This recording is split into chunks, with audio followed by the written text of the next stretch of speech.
నిన్న మీడియాతో మాట్లాడుతూ ఈ గవర్నమెంట్ సరిగ్గా పనిచేయట్లేదు, వచ్చిన సంవత్సరంలో రాష్ట్రాన్ని అప్పులు పాలు చేసేసింది అని మాట్లాడుతున్నారు. దాని మీద మీరు అప్పుల పాలు చేసిన ఈయన వచ్చి బాగానే చూస్తున్నాడు. ఈ సంవత్సరం అయింది, ఎవరు పెంచిన రీతిలో ఫెన్షన్స్ ఇచ్చారండి మా లాంటి వాళ్ళందరికీ, ముసలమ్మలకి, వాళ్ళకి మేము చూస్తూనే ఉన్నాం. మా పక్కింటి వాళ్ళకి ఫెన్షన్ అనేది ఆయన వచ్చినాక 250 పెంచుకుంటూ వెళ్ళాడు. కానీ చంద్రబాబు నాయుడు గారు ఎక్కినాక 1000 రూపాయలు ఒకేసారి పెంచారండి.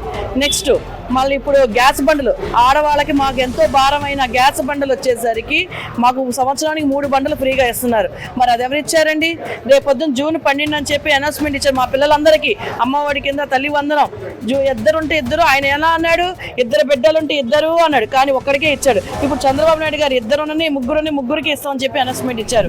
మహిళలకి ఎలా ఉంది? బాగుందండి. మేము ఓట్లు వేసినందుకు మాకు చంద్రబాబు గారు 3 గ్యాస్ సిలిండర్లు ఉచితంగా ఇస్తానన్నారు. 3 గ్యాస్ సిలిండర్ మాకు ఇచ్చారు.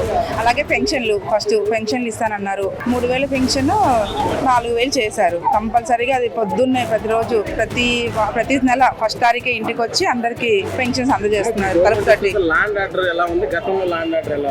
బాగుందండి. ఇప్పుడు అందరికి అనుకూలంగా ప్రజలకి సహకరిస్తూ బాగుంది. ఇంతకుముందు గత ప్రభుత్వం అలా లేదు. ఇప్పుడు చంద్రబాబు గారు లాండ్ ఆర్డర్ కానీ అన్ని మహిళలకి అనుకూలంగా కానీ ఏదైనా న్యాయం జరుగుతుందని అనుకుంటున్నాం. మేము మీడియాతో మాట్లాడుతూ గవర్నమెంట్ ఏమీ చేయలేదు, పథకాలు ఏమి ఇవ్వట్లేదు, నిత్యావసర ధరలు కూడా పెరిగిపోయాయి, ప్రజలు ఇబ్బంది పడుతున్నారు, కావాలని ఈ గవర్నమెంట్ ఏదో తప్పించుకోవడానికి ఏదో కేసులు చూపిస్తుంది, అది ఇదని మాట్లాడుతుంది. అయ్యా జగన్మోహన్ రెడ్డి, నీకు అసలు ప్రెస్ మీట్లు పెట్టే అర్హత నువ్వు కోల్పోయావు. జగన్ ఇక్కడ జనాలు యావత్ ఆంధ్ర రాష్ట్రం అంతా 5 కోట్ల మంది నీకు 11 సీట్లు కైవసం చేసి ఇంట్లో కూర్చోబెట్టారు.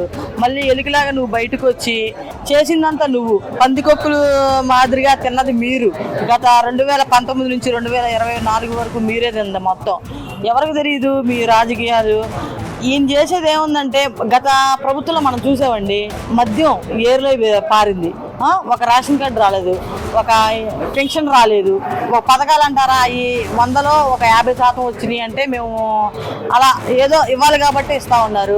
మీరు చేసిందంత ఆంధ్ర రాష్ట్రాన్ని దోచుకుతున్నారు. మొత్తం ఎమ్మెల్యేలు కాంచి మంత్రులు కాంచి అందరూ దోచుకుతున్నారు. ఇప్పుడు నిన్న మొన్న దాకా వంశీ జైల్లో ఉన్నాడు, అలానే పోసాని మురళీకృష్ణ జైల్లో ఉన్నాడు. ఇక మీరు కూడా జైల్లోకి వెళ్ళిపోతారు. ప్రజెంట్ ఈ గవర్నమెంట్ వచ్చిన తర్వాత పరిపాలన చాలా బాగుంది. జగన్ పరిపాలనలో చాలా బాధలు పడ్డారు జనాభా. మందుకే కొంచెం రేట్లు గురించి కానీ ఆ పిచ్చి మందులు అమ్మటం, జనాలు ఇబ్బంది పడటం, ఇళ్లలోకి డబ్బులు, భార్యాభర్తలకు గొడవలు రావడం, ఇలాంటివి చాలా జరిగినాయి. కానీ ఈ ప్రభుత్వంలో అలా జరగల. అంటే ఇప్పుడు జగన్మోహన్ రెడ్డి అంటున్నాడు లిక్కర్లో ఎటువంటి స్కామ్ చేయలేదు, కావాలని గవర్నమెంట్ తప్పుడు కేసులు పెట్టి అరెస్టులు చేస్తుంది, అది ఇదని మాట్లాడుతుంది. లేదు, స్కామ్ జరిగిందండి. జరగలేదని ఎలా అంటారు? ఇప్పుడు ఈ ప్రభుత్వం వచ్చేటప్పుడు నీకు స్కాన్ తీసుకునే అవకాశం ఇచ్చాడు. ఆ ప్రభుత్వంలో కనీసం స్కాన్ లేదు, క్యాష్ ఇవ్వాలి. ఈ డబ్బంతా ఏమవుతుంది, ఎక్కడ చేరుతుంది? జగన్ ఆ స్కామ్లు అని ప్రజలకు తెలుసు, కానీ అనలేరు, చెప్పుకోలేరు. ఎందుకంటే మందు తాగేవాళ్ళు దాని గురించి ఎక్కువగా మాట్లాడలేరు. మందు తాగని వాళ్ళు మాట్లాడతారు, ఇబ్బందులు పడే వాళ్ళు మాట్లాడతారు, మందు తాగే వాళ్ళు మాట్లాడలేరు. అది ఎలా ఉంది పరిపాలన? బాగుంది. గత పరిపాలనకి ఇప్పటికి? గత పరిపాలన వరస్ట్. మద్యం కానీ ప్రతి విషయంలో కార్మికులకు పని లేదు, అల్లాడిపోయారు కార్మికులు. ఎంతోమంది ప్రాణాలు కోల్పోయారు పనులు లేక. అంటే జగన్మోహన్ రెడ్డి అన్నారు మద్యం మేము ఉన్నప్పుడే గవర్నమెంట్కి ఆదాయం వచ్చింది, కరెక్ట్గా మా మద్యం జరిగింది. ఇప్పుడు ఇష్టం వచ్చినట్టు బెల్ట్ షాపులు వచ్చేసి ఇష్టం వచ్చినట్టు ఎవరు పడితే వాళ్ళు స్కాములు చేస్తున్నారని మాట్లాడుతున్నారు. దాని మీద మీరేమంటారు?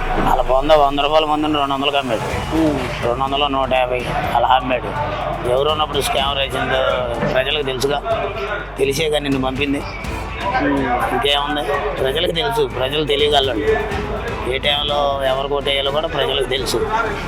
ఎప్పుడు అభివృద్ధి కోరుకుంటారు.